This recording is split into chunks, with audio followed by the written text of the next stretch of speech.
Okay, ladies and gentlemen, let's start. Want to do roll call, Tina? Yeah. Mayor Parker? Here. Mr. Jacobs? Here. Mr. Stockwell? Here. Mr. Landuse? Here. Ms. Getchell? Here. Mr. Dean? Here. Ms. Ritchie? Here. And Mr. Stevenson. Here. Adequate notice of this meeting of the Bedminster Township Land Use Board was filed with the Township Clerk and the Burnersville News Burnersville, the Beard News Somerville, and to all subscribers, and posted at the Township Municipal Building, 1 Miller Lane, Bedminster, New Jersey, on January 13th, 2016. Stand for the flag salute, please.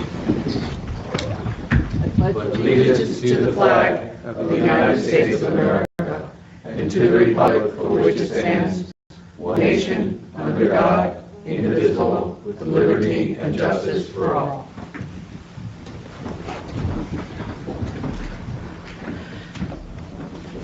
Okay, I think the first thing we have is any public comment. First, anything that's not on the agenda tonight. Not seeing anything, we can move on to determination of completeness. Paul? We don't have anything complete. Not complete. I guess we need to talk about that. Okay. You need to talk to the applicants. Okay, I guess we can go right on to our hearing and Heronwood Farm.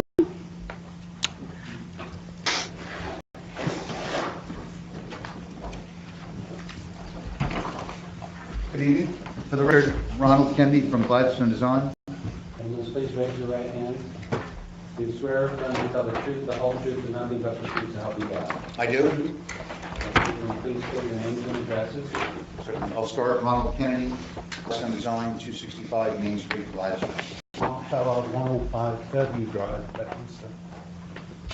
Thank you, gentlemen. And the board recognizes and accepts Mr. Ronald Kennedy's qualifications as a professional engineer. And I'm also a professional planner. Correct. Well answered it. No, I can't do that. Please go ahead, gentlemen, with the presentation. Good evening. First of all, I just want to give a quick introduction of the property and then have Mr. Beller talk about the property and his intentions and the landowner. We're talking about Block 41, Lot 25, which is on 395 Cedar Ridge Road.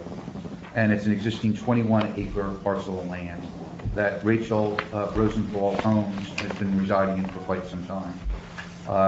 Mr. Bellard is residing, or will be residing, in the residence as well. And one of the reasons for the addition to the building, for the house itself. We're here basically for two reasons. One is there is an existing accessory dwelling unit that was built in the late 90s that never came before this board as a conditional use. Based on your conditional use standards, we meet all, I believe it's now 7 conditions, used to be 6. 7 conditions, but we still have to come before this board. And I'll go through the details. The second item that we're here before you tonight is for a front yard setback variance. As you'll see when I start going through the exhibit, it's a 21-acre lot, it's a flag lot. And in the flag lot, the house, the pre-existing house that's been there for quite some time, sits within the front yard setback as you're defining front yard setback. And it's about 180 feet from the front yard setback. And the addition itself proposes to go further into that setback by about 15 feet.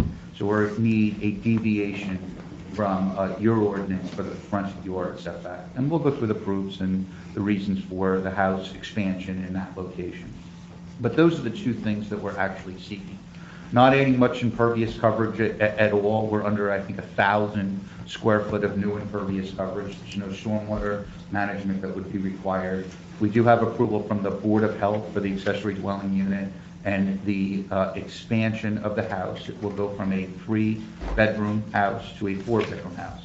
So the principal house will go from 3 to 4 bedrooms. And I want to just go through the general details of why and what Ms. Rosenthal and Mr. Bellard are going to be doing as well. So if we just give just a simple overview of the house and the accessory home. Hi, good evening. Rachel, first of all, she can't be here tonight. She's in Orlando, Florida with a pre-planned birthday trip with her daughter, so apologies for her absence. The farm she originally bought in 1996, and there's a cow barn there that she converted into a horse barn. She's been an equestrian all her life. And around that time, she was teaching in Bedminster school system, but she suffered from psoriatic arthritis. And Enbrel came up with this new wonder drug that allowed her to ride horses again. So that was, it's what she still does today, 4 or 5 times a day. She has 5 boarders who between them have 7 horses. She has 1 horse of her own, her daughter's pony, and a miniature pony on the farm. So she gives lessons, she trains horses, she rides and competes her own horses. She has there's 1 horse that belongs to the Grand Prix rider that she's training at the moment. So it's a horse farm basically. It's a barn with 8 stalls and a couple of paddocks outside for ponies that live in sheds out there. And in the main barn is where the accessory dwelling unit is, correct? It's above the main barn, yeah. Okay. And in that barn, who lives in that now? A guy called Daniel who looks after the horses and tends to the grounds. So it's not rented out, it's someone that works on the property? Yeah. Okay. And the house itself, the main house, the principal house, you're talking about putting a small addition on that house? Correct. Correct. Okay, and it would be an additional bedroom and a larger living room that would be, Correct. that's essentially what the plan is. Okay, great. I'll go through a lot more details on the plans and look at that, but I just wanted to get those things on the record with Mr. Bellard. Okay. Questions for? The board, any questions? No? Okay. With that, I'm going to just put up 3 exhibits I have. I'm going to put them all together. Please, you can go ahead and mark them A1, A2, and A3. First exhibit A1 is aerial exhibit. With today's date, November 10th, 2016. Second exhibit is site plan exhibit, same date. And then A3 would be an accessory dwelling unit exhibit.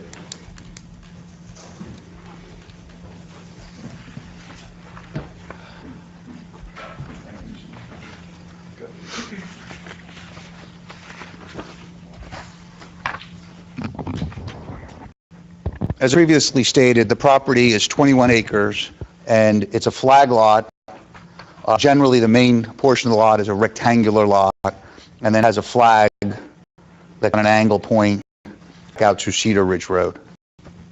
This used to be the principal residence on the whole neighborhood. Over the years, a couple of lots were subdivided off that go to Matthews Drive, and then 2 house sites that were on the northwest side of the property were subdivided off, I'd say about 15 years ago. Well, the flag lot comes all the way out to Cedar Ridge Road. The principal driveway is a shared driveway with the Lyons property, which is on 2501, that where my pointer is now comes into the property.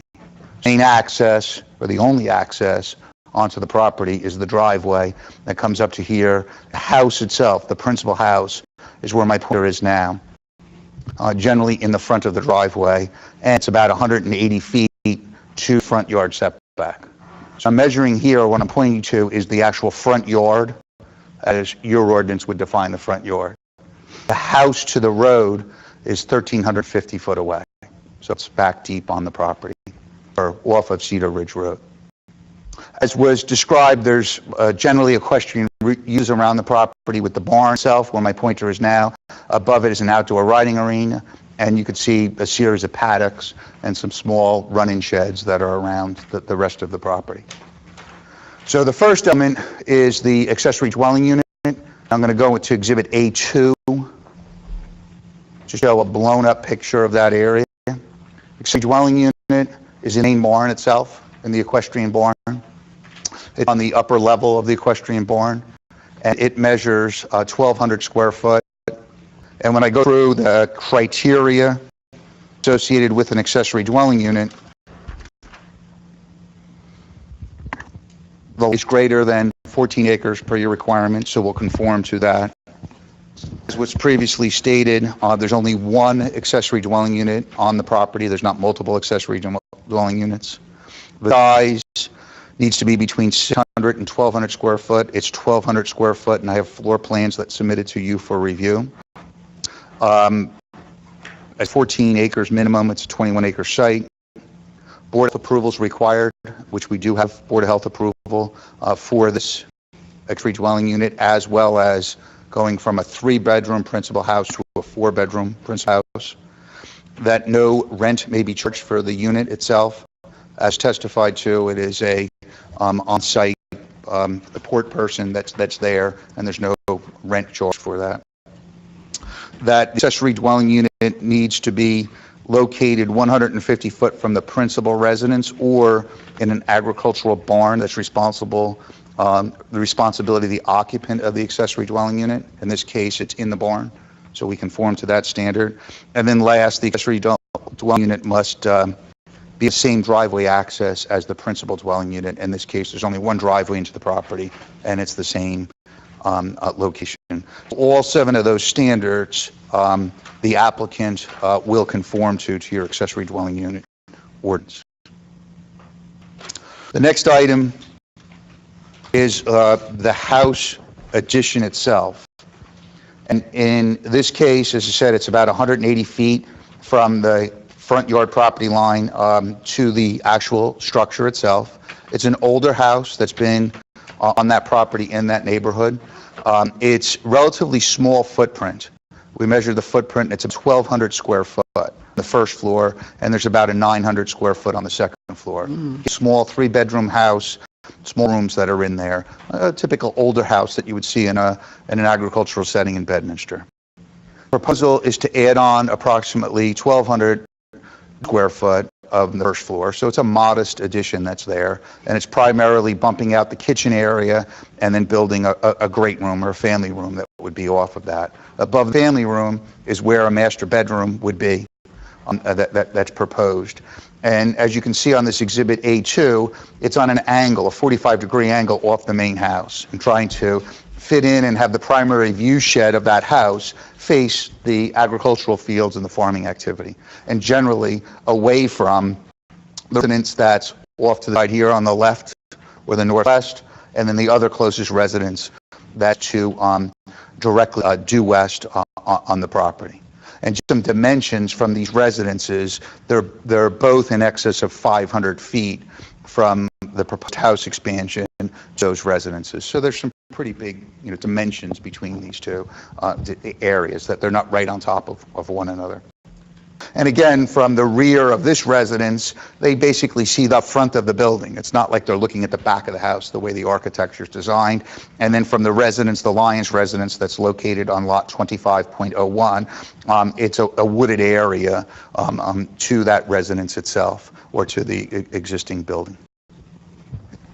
So modest expansion of the existing facility itself, and it still would require, under your ordinance, a requirement of 200 feet, where, again, we're less than that. We're at, I'll give you the exact dimension.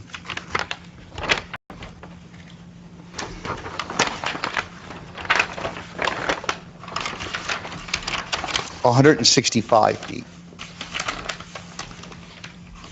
All the other zoning dimensions, as far as lot coverage, floor area ratio, will comply with the ordinance. It will comply with any of environmental considerations. There's no steep slopes or floodplains or wetlands that are near this addition. They mostly wetlands to the rear of the property. Portions of the property are adjacent to the Lucas Brook, and there's a typical wetland and floodplain associated with those, but much to the rear of the property, common to the back of the town park there. The River Road Park backs up to this area. I have a question. Can you point on that map exactly where the 165 that you're looking at? This corner, From that corner that directly straight down the sheet to here, is 165. okay? That would be the 165 dimension. Thank you. Excuse me, Ron? Yeah. Did you say that even after the addition, you'd still be under the FAR for the... Oh, yeah, yeah. I mean, again, it's a bigger lot. It's 21-acre lot, and all the structures fairly modest. Even the barn, while there may be 8 stalls, it's not a large barn complex that we see out in Bedminster. There's no indoor riding arena. So from a zoning standpoint, where you allow in your zone 3%, the existing is 0.69%, and with the proposed, it's 0.89. So we're not even at 1%. So we're less than 25% of your allowance on the property. So big piece of property, not a lot of house, not a lot of the, while there's quite a number of little accessory structures, it's not adding up, or accessory buildings, it's not adding up to a lot of lot cover, or a lot of FAR on the property. Okay. The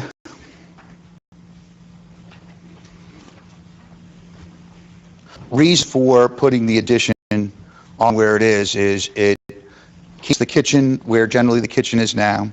It keeps the staircases. It makes sense to have it on that side of the property as opposed, or that side of the building, as opposed to switching it and putting the addition on the other side of there. On the other side, there's some more mature trees.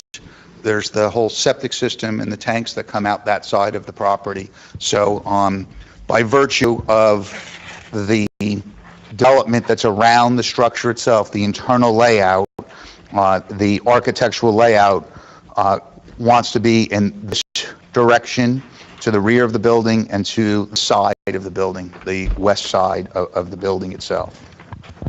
As far as the flag lot, you're going to see an odd-shaped lines that are on this property around where the building is. And again, at the time this lot was subdivided, it looks like it was in the early 90s. It conformed to all your standards. You had less setbacks. I believe the setbacks were 100-foot front yard setbacks and 50-foot side yard setbacks when you went from an R3% to the R10 zone.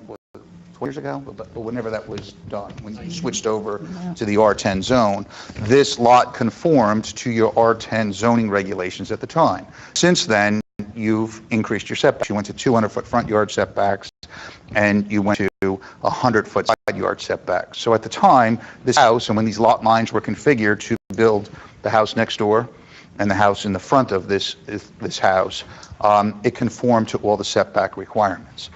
So now, you've increased the setback requirements since then, and the house is now a non-conforming house, so or non-conforming setback to the house. But at one time, it did conform, and it conformed to all your standards because it was subdivided after you went to the R10 zone. So that in itself is part of the hardship that's created here. We had a house that complied at one time. You've changed your zoning since then, and we look to get relief from the zoning for that front yard setback based on that hardship that we did comply at one time, and it was conforming, and now it's not conforming. So we look to the standards associated with a C1 or C2 variance for this. It would be more in the C1 variance criteria, where we have a hardship due to an exceptional condition that would be, or situation that uniquely affects a specific piece of property. In this case, it's borne by the historic development patterns on the property, complying with that lot at one time when not even this lot was created, but when the neighbors' lots were created, and the development patterns that have existed on this property.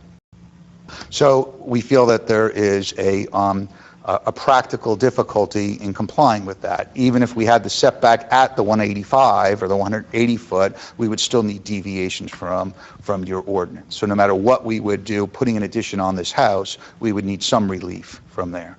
And we're asking for that relief of 165 feet, knowing that it is reasonable with the layout and the internal layout that's in the property or on the property, that it doesn't affect the view from the public streetscape.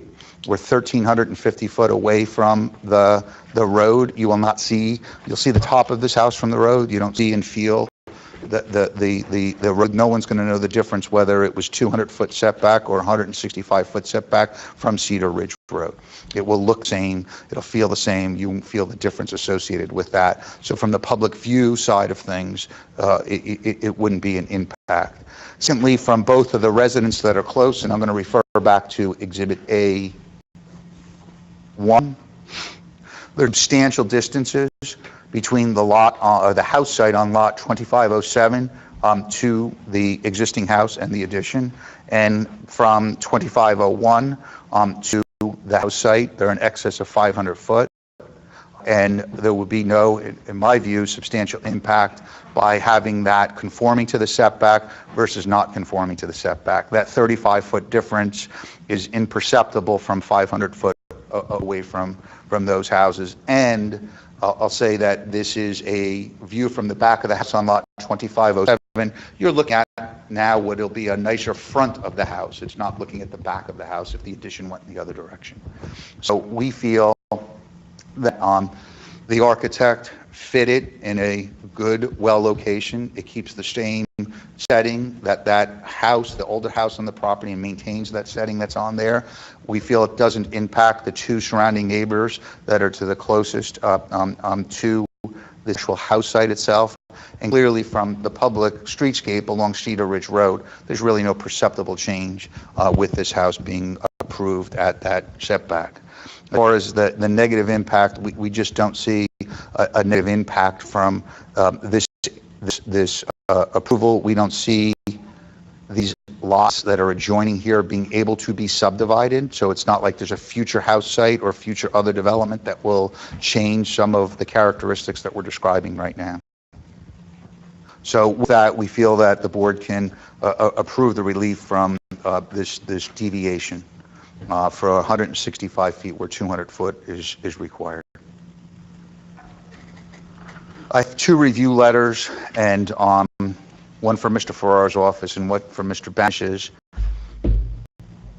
On Ferraro's, the only thing I wanted to make sure I touched upon, we provided him with the survey just recently, so he wants to still look at that. We're going to update the floor area calculations. And again, we have a garage that shouldn't be on there, and we didn't have the basement in the floor area calculations. It's a net of a couple hundred square foot, and it doesn't change the overall percentage, and we're still well in conformance to those aspects. And as I stated, there are floodplains that are shown on the survey, and we'll show those on our final maps. They are to the rear of the property along Clucas Brook, and they don't affect any of the proposed development. Mr. Banish's report mostly defines the accessory dwelling units and the conditions associated with those accessory dwelling units. As I testified to, is that we feel we comply with all 7 of those criteria. And then there's a comment about the distance from Cedar Ridge Road to the house location. So with that, I'll open up to any questions the board may have. Board, any questions? Anybody? Yes, Nick. Question for Tom. I certainly understand the changing of the zoning, and it makes sense to me, but is that we're on good grounds to the changing of the zoning is a hardship? I'll differ a little bit with Ron about hardship, because you could just locate the addition further away than 165 feet, so I don't think it's a classic hardship, but it is probably more in the category of flexible C, that the benefits of the purposes of zoning outweigh the detriments, that the benefits are the use of the house for appropriate addition to the house in a residential zone in a manner that doesn't seem to affect any neighbor. So a 70C2 variance is appropriate if the board is interested in granting it. You have to make that finding yourselves, and the proofs on the accessory dwelling unit seem consistent with your ordinance, which is what you strive for in these, and you do promote at least type of equestrian agricultural use in the R10, so it's right in line with what you've always promoted. Nick, go ahead. Yeah, well, one question or comment I have is, if the addition was made at right angles to the house, then there would be no further encroachment into the front yard setback as I see it. And so the question is, why wasn't that adopted as the plan? Certainly. The main purpose that we talked to the owners and to the architect about is the notion is if it went at right angles to that, then the view from those primary rooms, which would be the master suite up top and the great room down below, would be looking into the existing house and directly to the east. And the notion here was that with the existing orientation to the back of the house to the south, on an angle, because there's a pool right next to it, on this angle, you have the, I'll call it panoramic, it's on an angle there that you're looking at the enjoyment of the whole farm or backyard of the facility, so, of the property. So putting it on that angle, you really get a full view of the property that way. Conversely, driving in the driveway, then you're parallel to the driveway now. Right now, if you drive into that house, it's awkward to find even the front door. So when you go in that driveway now, you come in, and it's an awkward relationship to the front door because you literally, front door's right in front. On this side, coming to the north direction, notion there was coming down the driveway, it gives a better presence on that angle. And on the view shed coming in, primarily though, it was the view out the back, that I get that panoramic view out of the rear of the property. I get to see the pool. It's not blocked. I can look at the kitchen, I can see the pool. So it was all those little elements in there of, in each of those rooms, how I view the rest of the property in that 45-degree angle as opposed to a 90-degree angle. So the new front door is in the accessory building? No, it'll be still in the existing front door that's there. There'll be a secondary door that'll be to this great room, but the front door and the parking area that they have right now will be on the, where it is today, which is on the north side of the house. I don't follow the logic that by putting this at an angle, you somehow see the front door better. It's not even the front door better. You see, it presents the house better. It presents, you see more architecture on the house rather than look at the skinny side of the building. Right now, you're looking at the skinny side of the building. So it creates more features, putting it at an angle. Again, I'm using architectural terms for this, but it just creates more interest than have, you know, almost a 90-degree house or a wedge on that. And that was at least the notions that they were talking about coming in the driveway. But primarily it was the rear. If I'm in the kitchen, I want to see the pool. I want to see my old house. I don't want to have the addition block off some of that panoramic view of the back of the property. And Better feng shui. to give a little distance, even though you're seeking the variance to the further front yard to be 165 feet, but then that is to the lot line.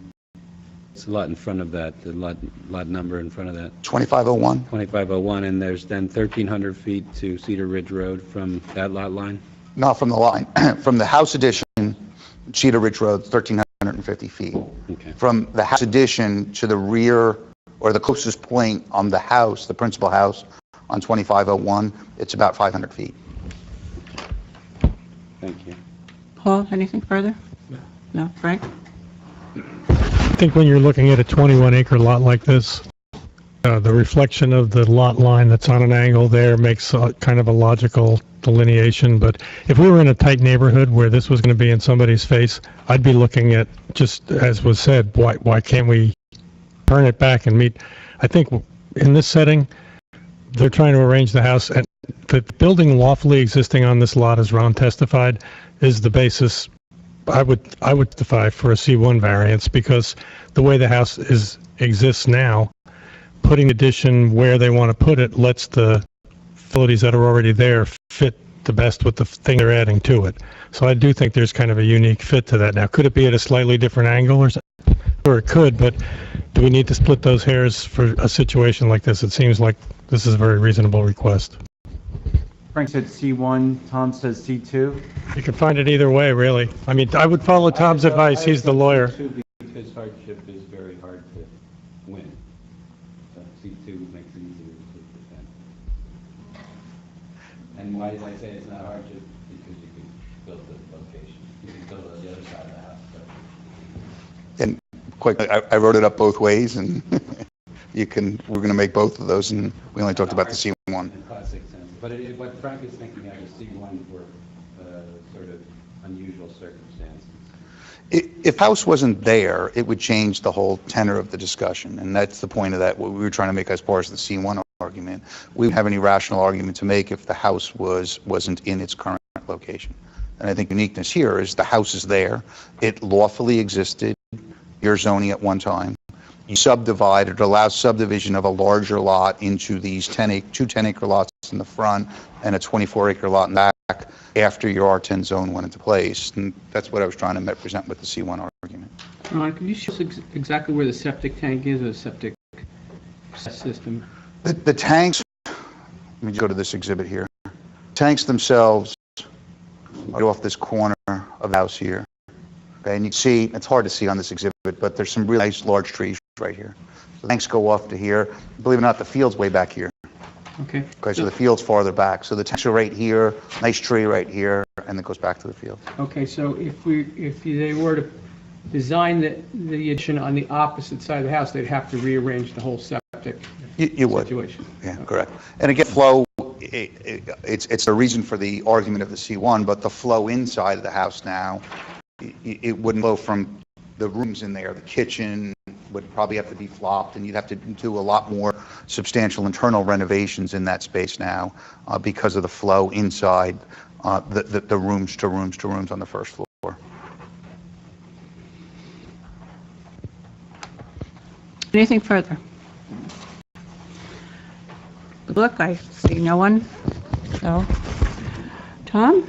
If the board is ready, you could consider a motion to approve the C variance and the additionally the accessory dwelling unit. So no, who's going to win the Tom Frank issue, C1 versus C2?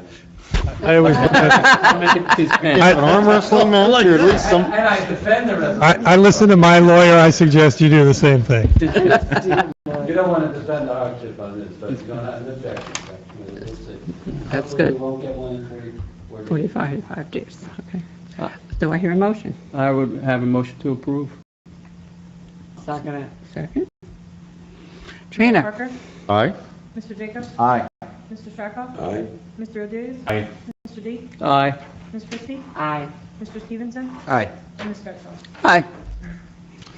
Thank you very much. Congratulations. All right. Congratulations. Ground now. Okay, so the board would entertain. You always have to have that. Yeah. We don't have a problem with that. So if the board is willing, you could entertain a motion to deem it effective this evening, with the applicant authorized to proceed at their own risk, provided they comply with all of their requirements. Is there such a motion? Do I hear? So moved. Do I hear a second? Second, Second. and a roll Mayor Parker? Aye. Mr. Jacobs? Aye. Mr. Sharkoff? Aye. Mr. O'Doulis? Aye. Mr. D? Aye. Ms. Christie? Aye. Mr. Stevenson? Aye. And Ms. Gretschall? Aye. Congratulations. Okay. Not too late to go to law school, Ron. Did a nice job here, really.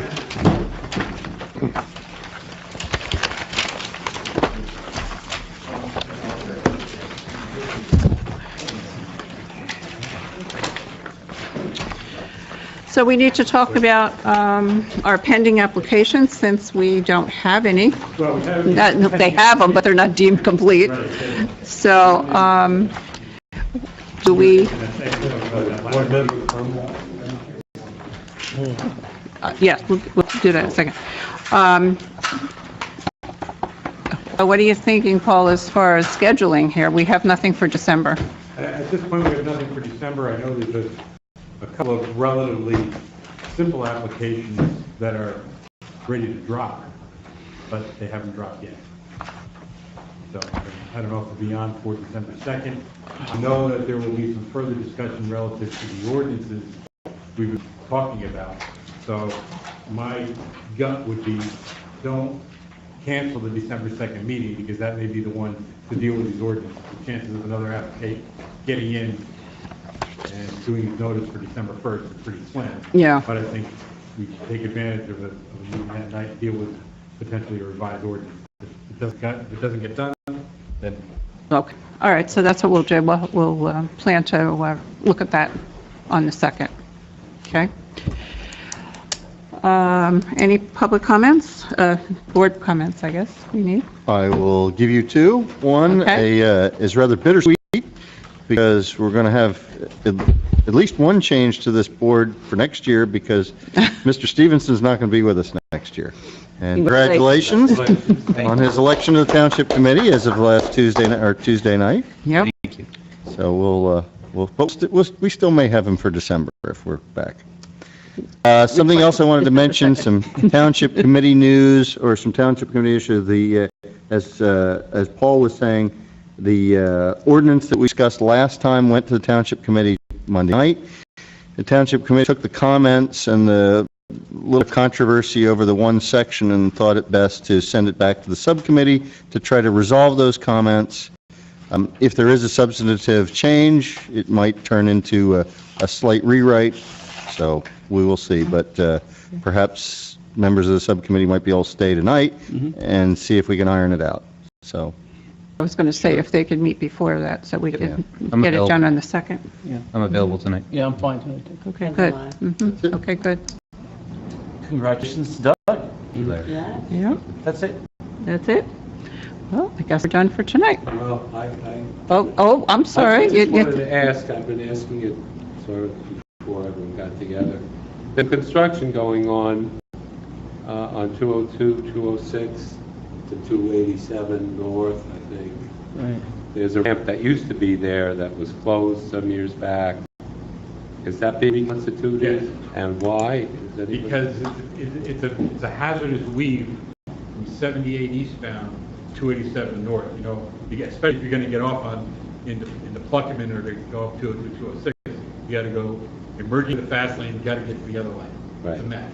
Right. There's been many issues here, there's trucks turning over there all the time on the bridge. Right. So what they're doing is, they're not reopening that ramp, they're making that ramp, they didn't want that ramp closed because it was too tight. Making it a larger diameter ramp now. And the ramp from 287 north to 78 east is being pushed further into what was the original Bedminster 2 property that we knew had the office building approved. So that's being moved into, being shifted over there. And there's also, they're modifying the ramp from 287 north to 202, 206 south by giving it a bigger swing, so then you don't get the backup issues you have right now with that ramp, which is another hazard. I'd love to see a map of all this. We've had multiple maps, and I'm trying to think if there's some in... I think Judy had it. Yeah, Judy has them or Joe Haggerty has them. I'll bring you in if we'll go rampaging through Judy's office. And, yeah, I'll find it. Or it might be on the other side in So the Joe's. stop sign, when you come off of 287 heading north and you take 22A, you come to a stop sign. You will not have a stop sign with the new exit ramp onto 202, 206 south. There'll be an acceleration lane after you turn around, and you will merge directly into 202, 206 heading south. I see. And Over if that I can stop find, sign. if I can find the aerial back there, I see. it'll all be self-explanatory. Very good. It'll be a yield merge instead of a stop. Problem. It'll be a Jersey yield. You'll have to stop because of the traffic. Yeah, right. Jug handle? Jersey yield. At one time, we talked about a light there, right? Yeah. Turn left. And that's not happening. They would not enter, they nodded their heads, said, that sounds like a very interesting idea. It's not- But we're gonna do it. Not a big. Crazy. And also, they were going to change the light at Burnt Mills? Burt Mills. right? Washington Valley? In Washington Valley to let all that turning take place better.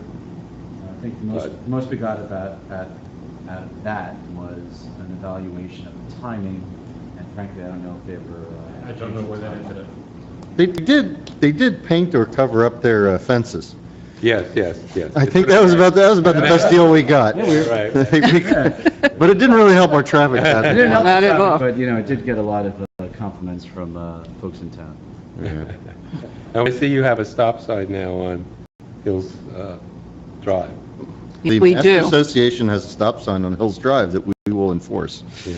It is not, the township did not Yes. install Yeah. that stop sign. Oh, really? Where is That was installed On by Hills Hills Drive. Master Association. It's very The awkward, Hills right in Village front of the Master pool. Association Oh, at the top requested of that the the hill there? township adopt the stop sign. Hills as an Drive. Enforceable sign. Off that. The township agreed to. But you're saying up near the pool. Include By that the stop pool. sign in their list It's of very awkward. enforceable signs, but that stop sign is Hills Village Master Association. Okay. It's I'm not awkward. interested in that. which is. That's all I can say. It's very awkward, that's all I can say. Talk to your neighborhood association president, and then they can talk to the master association. Yeah. It's not our association, it's Hills Village, not Hills Village North, so, but it's very awkward. That's all I can say. But it's better than the humps and lumps and bumps that we had, I guess. Yeah, right. Anything else? No? No? Guess we're done. All righty.